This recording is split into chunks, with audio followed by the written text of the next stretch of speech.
বেঈমান খাইতেছে কিনা দুনিয়া?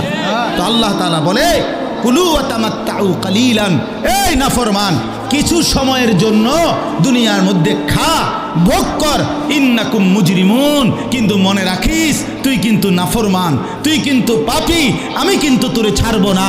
কবরের প্রথম রাত থেকে হাসরের ময়দানে আমি দেখবি তুই বান্দা আমি কত কঠিন কত কঠোর, তোরে আমি দেখাবো। ভাত খাইতে লইছে খাও, ভাত খাইতে লইছ খাও বান্দা, এখানে আটকামু না, এখানে আমি জানোয়াররাও আটকাই না, আমি জন্তু জানোয়াররাও খাইতে দেই, তোরে দিতাম না কেন বেটা, খা বেটা। কিন্তু ইন্নাকুম মুজরিমুন, মনে রাখো 7টা বাজে নাস্তা করতে বসছো, আল্লাহ যেন ডাক দিয়ে বলে বেঈমান খা, ঠিক আছে নাস্তা, কিন্তু মনে রাখিস ফজরের নামাজ পড়স নাই, আমি হিসাব রাখছি। রাত 10টা বাজে খাইতে বসছ বেঈমান, ঠিক আছে খা, কিন্তু মনে রাখিস এশার নামাজ পড়ো নাই। ঘর করলা, ফার্নিচার বানাইলা, ঠিক আছে থাকো, তো মনে রাখো এগুলো সুদের টাকা, এগুলা কাস্টমারের ঠকাইয়া মিথ্যা বইলা ওজনে কম দিয়া ওই টাকা আমি জানি, আমি বান্দা দেখব। ওয়াইলুন ইয়াউমাইযিল লিল মুকাদ্দিবিন, আবার বলতেছে আল্লাহ মিথ্যাবাদী নাফরমান তোমাদের জন্য বড় বেশি দুর্ভোগ, লাঞ্ছনা, আযাব তোমাদের জন্য, আযাব। এই জন্য আল্লাহ তাআলা বলছেন। এরপরে আবার বলে দেখেন ওয়া ইযা কিলা লাহুমুর কাউ লা ইয়ারকাউন, এই ছেলেরা তোমরা সবাই শোনো, আল্লাহ তাআলা আবারও বলতেছে সমস্ত মিথ্যাবাদী নাফরমান তোমাদের জন্য হাসরের ময়দানে কেন লাঞ্ছনা হবে, এর প্রধান কারণ ওয়া ইযা কিলা লাহুমুর কাউ লা ইয়ারকাউন, যখনই বলা হতো নামাজ পড়তে, যখনই বলা হতো রুকু করতে, যখনই বলা হতো সেজদা দিতে, লা ইয়ারকাউন, আল্লাহ তাআলা বলেন সে রুকু করে না, সেজদা দেয় না, নামাজ পড়ে না, নামাজ পড়ে না। আল্লাহ বলেন আমি এতবার বললাম, এতবার বললাম, একটা দিনে 5 বার মসজিদে আজান হলো, একটা মহল্লায় শুধু একটা মসজিদ না, এক এক ওয়াক্তে এক একজনের কানে কমপক্ষে 10টা মসজিদ থেকে আজানের আওয়াজ আসে, ঠিক কিনা বলেন? কি রে বান্দা এত শক্ত হইলি কেমনে বান্দা, আমার এত বড় আসমান ও জমিন দিয়া, এত বড় কায়নাত দিয়ে বান্দা আমি তোকে লালন পালন করলাম, বিনিময়ে তুমি একটা সেজদাও দিলা না। 365 দিনে খোদার একটা বছর কোনো দিন ফজরের নামাজ পড়লা না, এ কেমন জিন্দিগি বাপ? এত এত কঠিন মানুষ কেমনে হয়, এত পাষাণ মুসলমান কেমনে হয় বাপ বলেন? আর কতগুলো কথা বললে বলেন। এই জন্য নওজোয়ান, আমার অনুরোধ রইল, নওজোয়ান নিজেরে বরবাদ করে দিও না বাপ, নিজেরে শেষ করে দিও না, নষ্ট করে দিও না, কষ্ট পাইবা বাপ। একদিন কবরে তোমার 14 গোষ্ঠীর কেউ থাকবে না, একদিন হাসরের ময়দানে তোমার পাশে কেউ থাকবে না, তুমি শুধুই একা। আল্লাহ তাআলা বলছেন বান্দা আমি এত বড় কোরআন নাজিল করলাম, তারপরে আর কি বললে তুমি ঈমান আনতে, আর কেমনে বলতাম আমি? নবীজি জিজ্ঞেস করবে, খোদার কসম নবী জিজ্ঞেস করবে, উম্মত 23টা বছর আমি দিন রাত কাঁদছি রে উম্মত, তুই জানোস না উম্মত আমি তোর জন্য কি পরিমাণ কাঁদছিলাম, সারাটা রাত আমি কেঁদেছি, তায়েফের পাথরের আঘাতে আমার পিঠ ছিদ্র ছিদ্র করে ফেলছে, আমি ক্ষুধার কষ্টে পেটে পাথর ভাঙছি, আমার ঘরের চুলায় আগুন জ্বলে নাই, আমি দান্দার শহীদ করে সারাটা দেহ রক্ত মাখা হয়ে বেহুশ হয়ে উহুদের প্রান্তরে পড়েছিলাম, এত কাঁদলাম, এত রক্ত ঝরাইলাম, 23 বছরের বিনিময়ে উম্মত আমি বুঝি তোর কলজাটা নরম করতে পারলাম না। কি বলবেন ভাইয়া? এই ছেলেরা বাপ কি বলবা তোমরা বলো দোস্ত?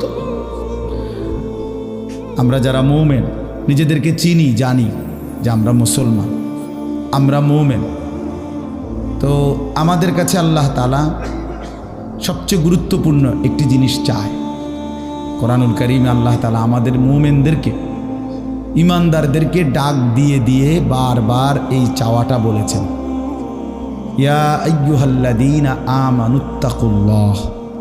এই কথাটা আল্লাহ তাআলা কোরআনুল কারীমে বহুবার বলছেন, হে ঈমানদারগণ, হে মুমিনগণ, তোমরা যারা বুঝো যে তোমরা মুসলমান, তোমরা মুমিন, তোমরা ঈমানদার, তো আমি আল্লাহ তোমাদেরকে বলছি, ইত্তাকুল্লাহ, তোমরা তাকওয়া অবলম্বন করো, তাকওয়া অবলম্বন করো, আল্লাহকে ভয় করো, তাকওয়া গ্রহণ করো। এই কথাইটাই তাকওয়া। প্রত্যেকটা ঈমানদার, প্রত্যেকটা মুসলমান, ছোট বড়, জওয়ান বুড়ো, আমাদের সমস্ত ব্যক্তিকে আল্লাহ তাআলা বলেছেন বারবার, ইত্তাকুল্লাহ, আল্লাহকে ভয় করো, মানে তাকওয়া অবলম্বন করো। ছেলেরা তোমরা ভাই এই হাতে ধরা যেই মোবাইলগুলো এটা নামায় ফেলো। আরে ভাইয়া, আমাদের চেহারার দিকে তাকাই আসো, শুধু শুধু এই মোবাইলটা নিয়ে ব্যস্ত হওয়ার কিচ্ছু নাই বাপ। এতে এমনিতেই মোবাইলে অনেক বয়ান আছে অনর্থক, এটার দিকেই যদি পুরা তাকায়া থাকো তো তাইলে আলেমের দিকে তাকাইবা কেমন? এই জন্য দোস্ত, এটা জরুরি বিষয়, এটা এতটুকু বোঝা উচিত, সবসময় মনে রাখা দরকার। সারাক্ষণ মোবাইল এটা নিয়ে ব্যস্ত থাকা, এটা আসলে একটা অসভ্যতা ছাড়া আর কিচ্ছু। এটা এত পাগল মানুষ হয় না আসলে। সামান্যতম বিবেক কাজ করা উচিত, বুদ্ধি বিবেচনা, নিজের আকল দেমাগ কাজ করা উচিত, যে ভাই আমি কতক্ষণ। এক মানুষ বুঝি সারাদিন এটা নিয়ে থাকে, তাহলে আমাদেরকে আল্লাহ তাআলা কেন বানাইলেন? এই পৃথিবীতে আমরা আসলাম কেন? আমার জীবনের উদ্দেশ্যটা কি?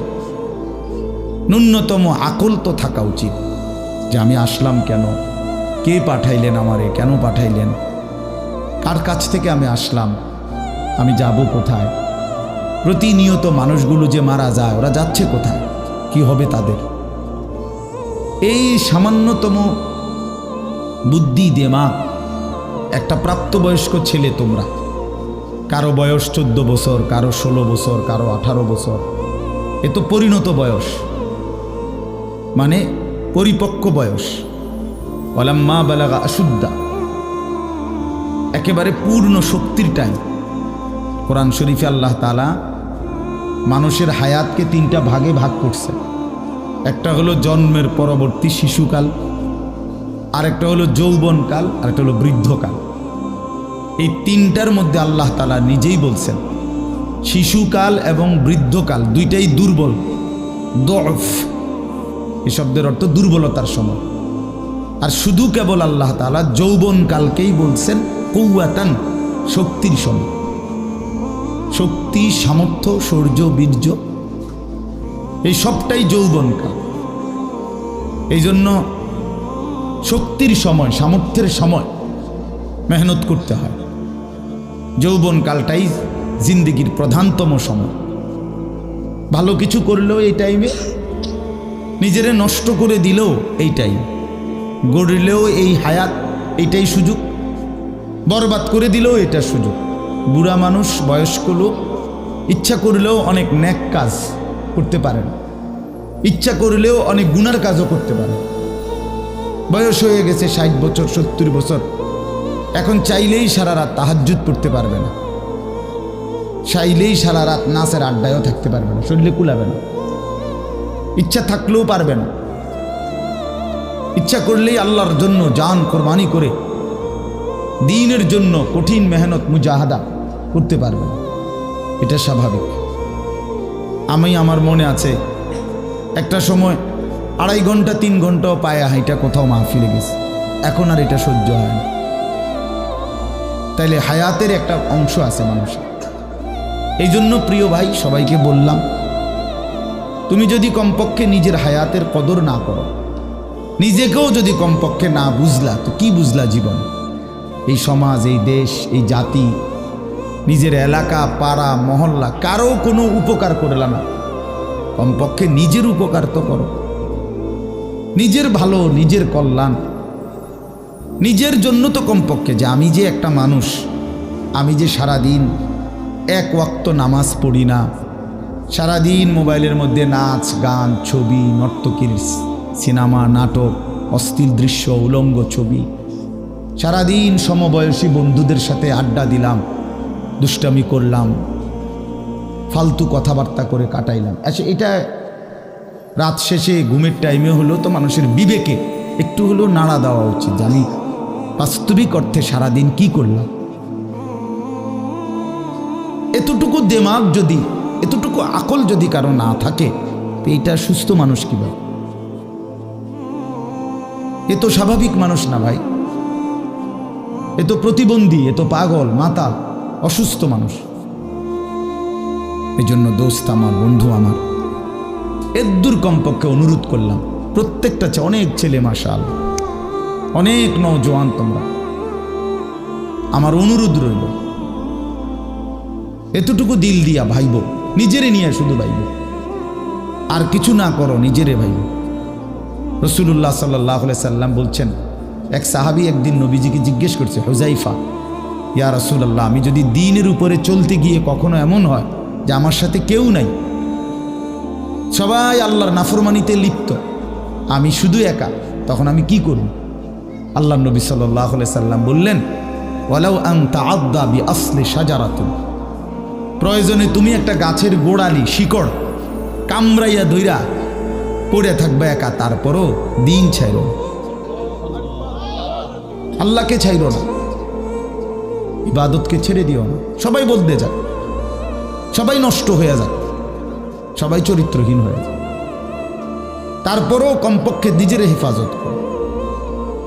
রাসূলুল্লাহ সাল্লাল্লাহু আলাইহি ওয়াসাল্লাম বলছেন, মানুষের মধ্যে অন্যায়, নাফরমানি, মানুষের মনের চাহিদা, খেয়াল খুশি, খামখেয়ালি, এগুলো যখন বেড়ে যাবে, আল্লাহ নবী সাল্লাল্লাহু আলাইহি সাল্লাম বলছেন, ফাআলাইকা বিখাসাতি নাফসি, শুধু তখন নিজেরে আঁকড়ায় ধরো, ও দাইল আওয়াম, যাও, না পারলে মানুষের ছেড়ে দাও যে আমি আর পারলাম না, কিন্তু কমপক্ষে নিজেরে নষ্ট করো, নিজেরে বরবাদ করো, নিজের নামাজটুকু পড়ো,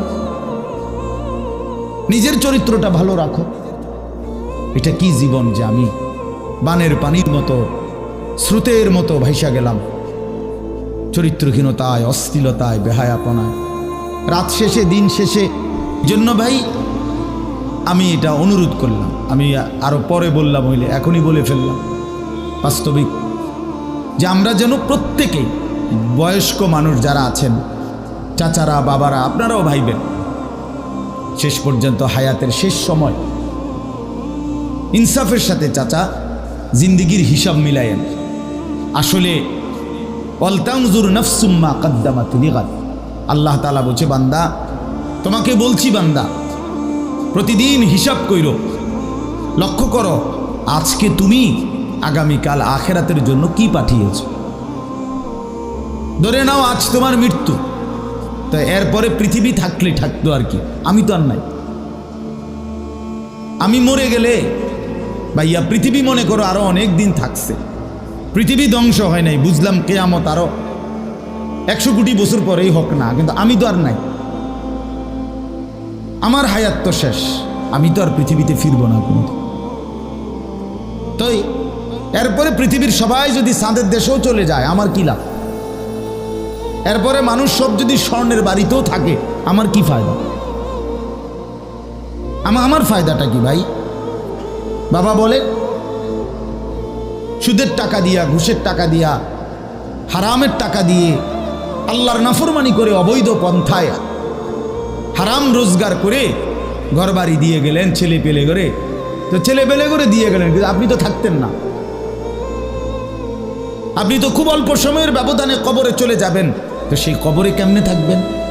তো নিজের ঘরকে অরক্ষিত করে, নিজের ঘরে ডাকাত রাইখা আপনি বুঝি আরেকজনের ঘর বাঁচাইতে গেলেন। আপনার ঘরের আগুন লাগছে, আপনি বুঝি আপনার ঘর নিভাইবেন না। এই বোকামি আমাদের বয়স্ক লোকরা করেন। শেষ বয়সে হারাম টাকা, সুদের টাকা দিয়া, অবৈধ টাকা দিয়া, কিস্তিতে টাকা দিয়া ঘর করে দিছে, জমি কিনে দিছে, বাজারে ভিট লইয়া দিছে, দোকান নিয়ে দিছে, বিদেশ পাঠাইয়া দিছে, বাপ হিসাবে 12 লাখ টাকা সুদে নিছে, কিস্তিতে নিছে। হায় মুসলমান, কি করলেন? ওই বিদেশ যাইতে যাইতে যদি আপনি মরে যান, এরপরে এই টাকা, এই হারামের টাকা দিয়ে আপনার কবর কি হবে? তো নিজের ঘর, নিজের কবর বরবাদ করে দিলেন কেন চাচা? এই জন্য দয়া করে বয়স্ক চাচা আপনাদেরকেও বলি, নিজের উপরে রহম করেন, 60 বছর বয়স, এখনো বিড়ি সিগারেট খান, তো ছাড়বেন কোন দিন?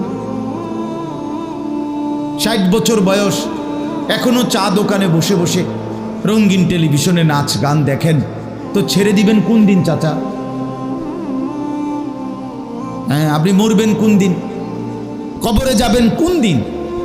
এখনো সময় হয় নাই। আখিরাতের কথা মনে পড়বার টাইম আজও হয় নাই। 60 বছরও কবরের কথা মনে পড়লো না। আহা, কি পাষাণ মানুষ! মুসলমান এত শক্ত হয় কেমনে? ইমানদার এত কঠিন হয় কেমনে ভাইয়া? এই জন্য দয়া করে আল্লাহ তাআলা আমাদের কাছে চায়, বান্দা তোমাদের ইমান, তোমরা মোমেন, তোমরা আমার ইমানদার বান্দা। এই জন্য আমি তোমাদেরকে বলছি ইত্তাকুল্লাহ, ইত্তাকুল্লাহ, ইত্তাকুল্লাহ, ইত্তাকুল্লাহ। তোমাদেরকে বলছি, আপন মনে করে বলছি, তোমাদের ইমান আমি নিলাম। তোমাদের মুসলমানের পরিচয়টা আমার দেওয়া। আমি যদি মুসলমান মায়ের ঘরে জন্ম না দিতাম, তো পৃথিবীর কোনো শক্তি তোমারে ইমানদারের ঘরে জন্ম দিতে পারতো না। আমি বানাইছি বান্দা। ইন্না খালাকনাল ইনসান, মানুষকে তো আমি সৃষ্টি করেছি মিন নুতফাতিন আমশাজ, স্বামী স্ত্রীর মিশ্র বীর্যের ফোঁটা থেকে আমি বানিয়েছি। তাহলে কোন ঘরে কাকে দেব, কোন দিনের মিলনে কাকে দেব, এ তো আমার ফয়সালা, আল্লাহ তাআলার ফয়সালা। এই জন্য বাপ আমার, আল্লাহ তাআলা আমাদেরকে ঈমান দিয়েছেন, আমাদের মুসলমানের পরিচয় দিয়েছেন। আমি 72 বছর বয়স, এমন বয়স্ক লোক, উনি হিন্দু, ওনারে আমি কালেমার দাওয়াত দিছিলাম 2.5 ঘন্টা, 3 জন আলেম নিয়া 2.5 ঘন্টা আমি ওনারে বুঝাইছি। ওনার 2 ছেলে মুসলমান হয়ে গেছে, মুসলমান বড় হয়ে গেছে, ওরা বাচ্চা কাচ্চা নিয়ে সংসার। কিন্তু ওই চাচা 72 বছর বয়স, আমি নিজে অজরে কাঁদছি বেচারার সামনে, ওই চাচার সামনে চোখের পানি ফেলে কাঁদছি।